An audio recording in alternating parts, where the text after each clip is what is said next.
Hello students, welcome to Porwal man class. और बच्चों, कैसे हैं आप? अच्छे होंगे। तो आज के वीडियो में हमारा जो चैप्टर है 10th क्लास का चैप्टर 11 बाल गोविंद भगत। ये जो चैप्टर है बाल गोविंद भगत, ये राम वृक्ष बोनीपुरी द्वारा जी ये राइट किया हुआ है, लिखित है। तो पहला पॉइंट हमारा रहेगा बाल गोविंद। ठीक है, एक वो क्या थे, कबीरपंथी भगत थे। तो बाल गोविंद जी जो थे एक कबीरपंथी भगत थे, यानी कि बाल गोविंद भगत मंझेले कद के गोरे चिकटे आदमी थे। यहाँ उनकी थोड़ी शारीरिक जो ढांचा उसके बारे में बताया गया, मतलब देखने में उनकी कटघाती कैसी थी। तो जो वो थे मंझोले कद के गोरे चिकटे आदमी थे, चेहरे पे चमकती सफेद दाढ़ी, कपड़े बहुत कम थे, सिर पर कनपटी टोपी थी, जाड़े में काली कमली पहने रहते, माथे पे रामानंदी चंदन सुशोभित रहता था हर समय। परंतु फिर भी वे ग्रस्त थे, मतलब उनका जो पहनावा था वो अक्सर कैसा था, साधु संतों जैसा था, ज़्यादा कपड़ों को धारण नहीं करते थे, लेकिन फिर भी वो एक ग्रस्त थे। लेखक ने उनके पुत्र पोतों को देखा था, थोड़ी बहुत खेती और मकान भी थे। ठीक है, इतनी जानकारी उनके घर के बारे में दी गई है, मतलब वो उनके घर में एक पुत्र और उसकी वाइफ भी रहती थी। जो बाल गोविंद जी है खेती बाड़ी करते हुए भी साधु थे, मतलब संत महात्माओं के साथ रहते हुए पूजा पाठ पे भी ध्यान करते थे और खेती वगैरह भी किया करते थे। वे साहब को मानते थे, कभी झूठा व्यवहार नहीं करते थे, सदा साफ बोलते थे, किसी की कोई भी चीज़ नहीं लेते थे, उनकी हर चीज़ साहब की थी। अब यहाँ ये बता सकते हैं साहब किसको कहते हैं, साहब वो मानते किसे थे? चलिए इसको हम थोड़ी देर में बताते हैं। इसलिए वे खेत की फसल सबसे पहले कबीर मठ में ले जाते थे, वहीं से प्रसाद के रूप में लाकर घर का गुजारा करते थे। तो यहाँ पर हमारा एक पॉइंट कंप्लीट हुआ है, यानी जो बाल गोविंद जी थे वो कबीरपंथी भगत थे। यानी साहब वो किसको बोला करते थे, कबीरदास जी को, कबीरपंथी को, क्योंकि जब भी उनकी खेती में जब भी कोई फसल होती थी तो सबसे पहले वो उनको जाकर वो वहाँ देते थे, उसके बाद ही उसका मतलब अपने घर में उससे गुजारा करते थे। सेकंड पॉइंट आएगा मस्त गायक भगत। पहला कौन सा था, बाल गोविंद एक कबीरपंथी थे। तो यहाँ पर उन्होंने बताया थोड़े से उनकी शारीरिक धारणा, किस चीज़ के बारे में बताया, शारीरिक धारणा, उनके ग्रस्त जीवन और जो उनका गुजारा था उसके बारे में बताया। अब सेकंड पॉइंट हमारा मस्त गायक भगत। लेखक बाल गोविंद भगत की मधुर गीतों पर मुक्त था। जो लेखक यहाँ कौन है हमारे, राम वृक्ष बोनीपुरी। राम वृक्ष बोनीपुरी जो थे वो भगत जी के गीतों पर मुग्ध था। आषाढ़ की रिमझिम वर्षा में जब सब लोग पानी से भरे खेतों में लथपथ होकर धान रोप रहे होते हैं। अब आषाढ़ का महीना कौन सा होता है, आषाढ़ का महीना वो होता है जो भयंकर गर्मी पड़ने के बाद, यानी जो जेठ का महीना होता है ये आता है आपका जुलाई के आसपास। तो जब भयंकर गर्मी के बाद जब थोड़ी बहुत बारिश होती है तो वो होता है आषाढ़ का महीना। तो यानी जब खेत लबालब पानी से भर रहे होते हैं और जो लोग होते हैं, किसान लोग खेतों में धान रोप रहे होते हैं, तब बाल गोविंद भगत अलमस्त होकर गाया करते थे। तो वह अपने कार्य के साथ साथ गुनगुनाया भी करते थे। वह कीचड़ में लथपथ होकर एक एक पौधे को पंक्ति में करते थे। रोपना मीन्स होता है पौधों को लगाना। तो यानी वो अपना गीत जो थे उसको गाते हुए एक एक पौधे को लाइन से लगाते थे, साथ ही अपनी भक्ति स्वर को ऊंचा और ऊंचा उठाता चले जाते थे। मतलब जब वो अपने स्वर में होते थे और जब गाने में मस्त हो जाते थे तो कभी कभी जो स्वर था उनका इतना ऊंचा उठ जाता था उन्हें आसपास के माहौल का ध्यान ही नहीं रहता था। उनके संगीत से बच्चे झूमने लगते थे, महिलाएं गुनगुनाने लगती थी। यानी जो भी आसपास लोग खेतों में काम कर रहे होते थे और बच्चे अगर खेल रहे होते थे तो भी मतलब उनके इस गाने पे नाचने लगते थे और जो महिलाएं थी वो भी गुनगुनाने लगती थी। हलवाओं के पैर ताल से उठने लगते थे। हलवाओं यानी जो वहाँ खेतों में हल को चला रहे होते हैं, उनके पैर जो होते हैं अपने आप थिरकने लगते थे, उठने लगते थे और संगीत का जादू छा जाता था। यानी जो खेत में पूरा माहौल कैसा हो जाता था, संगीत में। भादों भादों की अंधेरी रात में, तो आषाढ़ का महीना था, आषाढ़ के बाद आता है सावन। सावन के में भी खूब बारिश होती है और सावन के बाद आता है भादों का महीना। भादों का महीना यानी इस महीने में जन्माष्टमी मनाई जाती है, तो अंधेरी रात होती है। तो भादों के महीने में अंधेरी रात में झिल्ली की झनकार, झिल्ली ये वो कीड़े होते हैं जो बारिश में आवाज़ें करते हैं रात में अंधेरे में, और झींगुर, ठीक है ना, झनकार, मेढकों की टटर के बीच भगत जी की खंजड़ी डिमक डिमक बज उठती थी। तो रात में जब कीड़ों की आवाज़ें, जीव अपनी अपनी जब आवाज़ें करते थे, उस समय जो उनकी डिमरी, डिमरी किसको बोलते हैं, खंजड़ी, सॉरी, डपली के आकार का एक छोटा सा वाद्य यंत्र होता है। खंजड़ी क्या होता है, एक ढपली, ढपली तो देखी होगी ना, उसी के आकार का एक छोटा सा वाद्य यंत्र, इंस्ट्रूमेंट यानी इंस्ट्रूमेंट होता है। और उसको जब बजाते थे तो लोग उनके गानों को बहुत सुनते थे। वे गाते, गोदी में पियवा चमक उठे, सखिया चिहकू उठे ना। उनका गाना कौन सा होता था, गोदी में पियवा चमक उठे, सखिया चिहक उठे ना।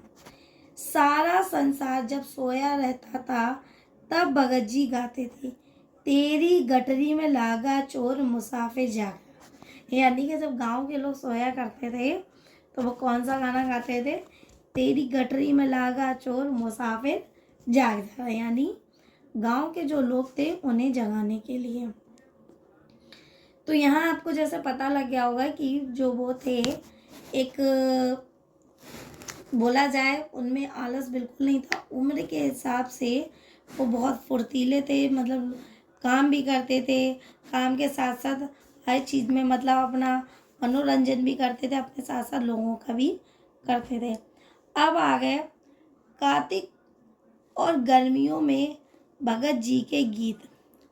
अब क्या होता है, जब भादों का महीना शुरू हो गया, भादों के बाद आता है कार्तिक का महीना। कार्तिक का जो महीना होता है वो थोड़ा थोड़ा होता है,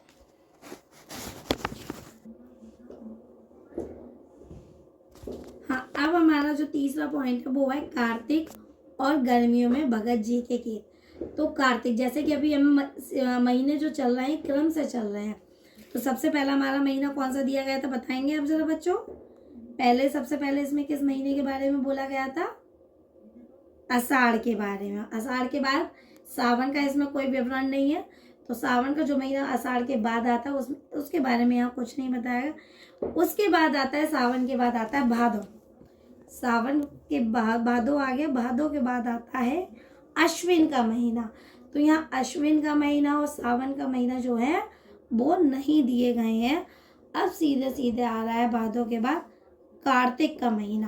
कार्तिक का महीना यानी कि ये वो महीना होता है जब गर्मियाँ, एक तरीके से गर्मियाँ चली जाती हूँ, सर्दियाँ आ जाती, यानी कि दिवाली का महीना।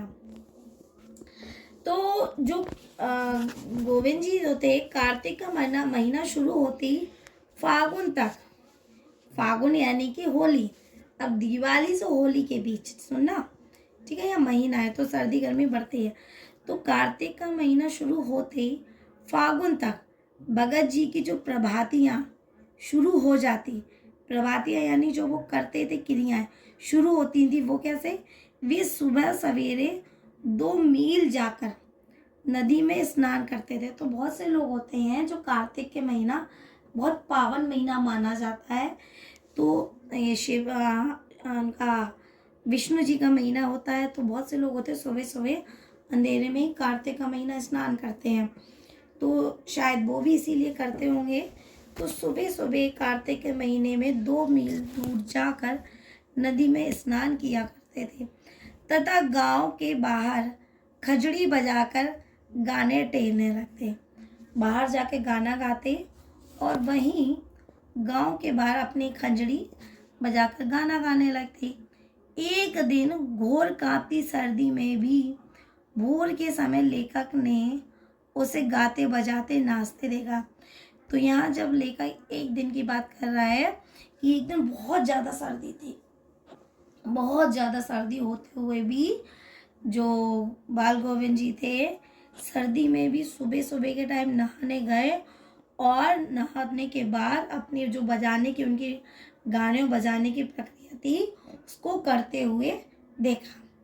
वातावरण भोर के रहस्य से ढका था, यानी जो पूरा माहौल था वो एक तरीके से मान लो कोहरे से ढका हुआ था। बाल गोविंद भगत मुंह में लगातार भजन गाए जाते, लेकिन उन इतनी सर्दी होने के बावजूद भी बाल गोविंद लगातार गाने गाए जा रहे थे। वे मस्त होकर खड़े होने को हो जाते। कप कपाने वाली सर्दी में भी उनके माथे से पसीना झलकने लगता है। तो वे अपने गाना गाने में इतने मस्त हो गए थे कि जो कप कपाने वाली सर्दी थी उसमें भी उनके माथे से क्या निकल रहा था, पसीना। गर्मियों की सांझ, मतलब तो यहाँ तो उन्होंने सर्दी का बता दिया, अब क्या है गर्मी के बारे में था। मतलब सर्दियों में उन्हें सर्दी का भी कोई फर्क नहीं था, मतलब जो उनकी प्रक्रिया थी वो उसको करते थे चाहे जितनी खपाने वाली। उसी तरीके से अब क्या है गर्मी के बारे में, तो हमने सर्दी का बताया, अब गर्मी का। गर्मियों की सांझ को उनके घर में उनके कुछ प्रेमी भी आ जुड़ते थे। यानी जब गर्मी में जब शाम का टाइम हो जाता है तो गांव साइड देखोगे बहुत से लोग मिलने बैठने मीटिंग सी लग जाती है, तो आपस में बैठते हैं, आप दिन भर की बातें करते हैं तो तो गर्मियों में शाम के समय उनके घर कुछ जो उनके प्रेमी थे, प्रेमी मीन्स जो उनसे मिलने वाले तो जो उन्हें पसंद करते थे उनके घर आ जाया करते थे। तब कंजड़िया और करतालों की भरमार से वो अपनी मंडली वहां पर फिर जमा लिया करते थे। उनके पीछे पीछे गीतों को भी दोहरा, और जो प्रेमी मंडली थी वो क्या करती, उनके पीछे पीछे उस गाने को दोहराया करती थी। धीरे धीरे भगत जी नाचने लगते थे, उनके साथी भी नृत्यशील होते थे।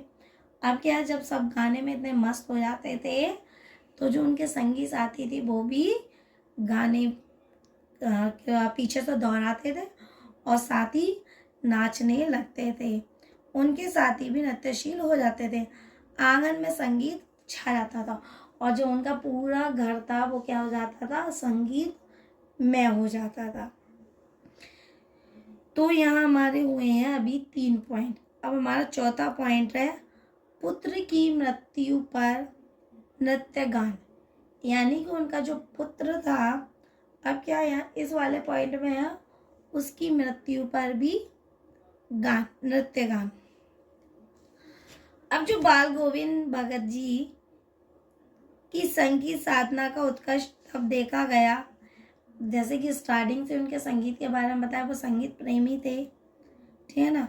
तो अब लोग कह रहे थे असली जो उनका उत्कर्ष था वो कब देखा गया, जब उनका बेटा मरा। यानी कि जब उनका बेटा मरा, उनका बेटा सुस्त और बूढ़ा सा था, लेकिन जो गांव बाल गोविंद जी थे वो बहुत ही फुर्तीले थे, उन पे सर्दी गर्मी का कोई फर्क नहीं पड़ रहा था।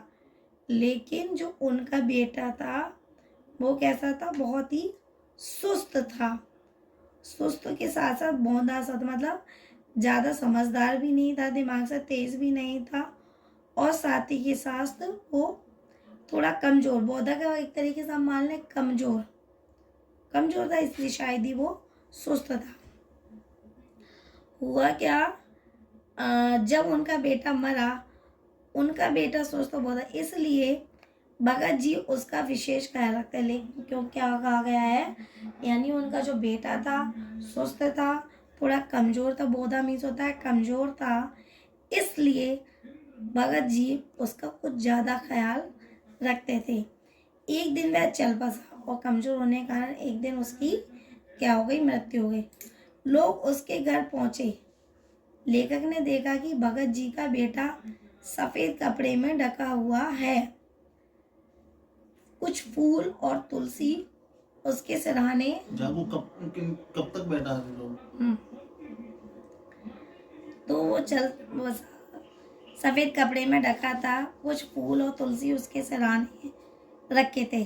सामने जमीन पर आसन लगाए हुए भगत जी तल्लीन होकर गाए जा रहे थे। मतलब ये जो नज़ारा था, जो उसका उनका बेटा था वो मृत था, पड़ा हुआ था वहाँ, और जो बाल गोविंद जी थे वो गाए चले जा रहे थे। मतलब वो गाना गाने में लगे हुए थे। पोतों का रो रो कर बुरा हाल था, लेकिन जो घर की वधू थी, बहू थी, उसका रो रो कर बुरा हाल था। मतलब जो पिता हैं वो रोए जा रहे हैं, और पुतहू यानी कि पुत्र की वाइफ, उसका रो रो कर बुरा हाल था। गांव की स्त्रियां उसे संभाल रही थी, परंतु भगत जी कह रहे थे यह तो आनंद की बात है। मतलब जो बहू थी वो रो ही जा रही थी, स्त्रियां उसको संभालने में लगी थी बहू को, लेकिन भगत जी जो थे वो कह रहे थे ये तो आनंद की बात है। आत्मा परमात्मा में लीन हो गई है। उसका ये रूप देखकर लोग दंग थे। यानी बाल गोविंद जी थे तो वही कह रहे थे कि आत्मा परमात्मा में लीन हो गई है। लोग अब ये चीज़ें बड़ी अचंभित होकर देख रहे थे। अब हमारे यहाँ पर आता है 5वां पॉइंट है बहू की विदाई। बहू की विदाई। भगत जी ने क्रियाकर्म की रस्में नहीं निभाई। मतलब जब घर में किसी की मृत्यु होती है तो कुछ क्रियाकर्म जो रस्में होती हैं, संस्कार होते हैं, वो निभाए जाते हैं।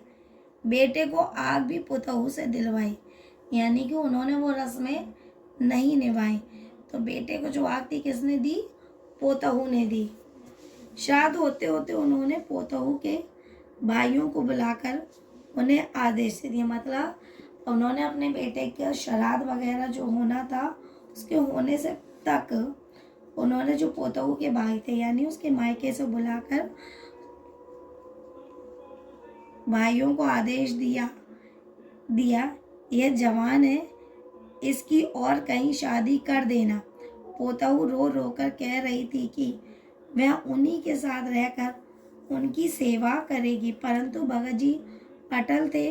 बोले अगर यह घर छोड़कर नहीं जाएगी तो मैं चला जाऊंगा। मतलब वो उसको कहते हैं उसके भाइयों से कि इसका कहीं और विवाह कर देना, यह अभी जवान है। और पर जो बहू होती है वो जाने से जब इनकार करती है तो बाल गोविंद जी कहते हैं अगर ये नहीं जाएगी तो मैं घर छोड़कर चला जाऊंगा। और लास्ट में अब हमारी लास्ट हेडिंग आती है, हेडिंग नंबर 6 भी बोल सकते हैं, भगत जी की मृत्यु। इसमें क्या है, बाल गोविंद जी की मृत्यु भी संगीत साधना करते करते हुई। जैसे कि बाल गोविंद जी को संगीत से अधिक प्रेम था तो वे जीवन पर्यंत गान को अधिक महत्व दिया है। तो उनकी जो मृत्यु हुई है वो भी कैसे हुई है? संगीत साधना करते करते। वे हर वर्ष गंगा स्नान करने जाते थे। गंगा उनके घर से 30 कोस पर थी। जो गंगा थी 30 कोस पर थी। वे पैदल ही खंजड़ी पर गाते गाते जाया करते थे। यानी वो पैदल ही अपनी खंजड़ी, यानी जो बताया ना डपली के आकार का एक छोटा वाद्य यंत्र होता, उसको बजाते हुए जाया करते थे। वे घर से आग खाकर चलते थे और वापस आकर घर में ही कुछ खाते थे। मतलब वो रास्ते में कुछ भी नहीं खाया करते थे। जब भी जाते थे तो अपने घर से ही खाकर चलते थे और दोबारा कब खाते थे? जब वह घर आते थे, रास्ते में नहीं खाते थे। 4-5 दिन की यात्रा थी।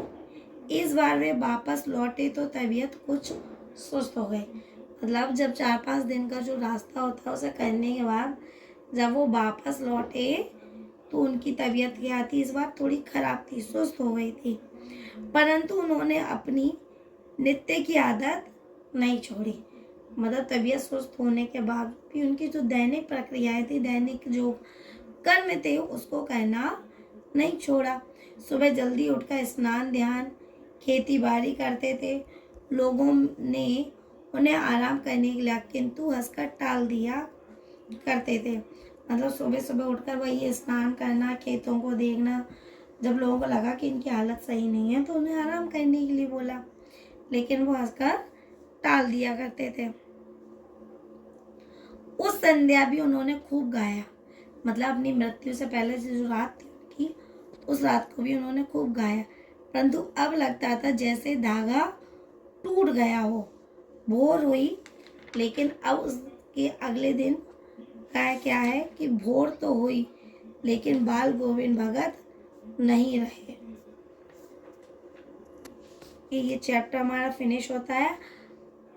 अपने अगले वीडियो में मतलब इसी चैप्टर से संबंधित जो क्वेश्चन होंगे, बुक के होंगे, कुछ एक्स्ट्रा क्वेश्चन होंगे, उसको कल बोलेंगे, अपने नेक्स्ट वीडियो में उसको सॉल्व करेंगे। ओके स्टूडेंट, तब तक के लिए वो टेक केयर। चैनल को लाइक एंड सब्सक्राइब जरूर करते रहें।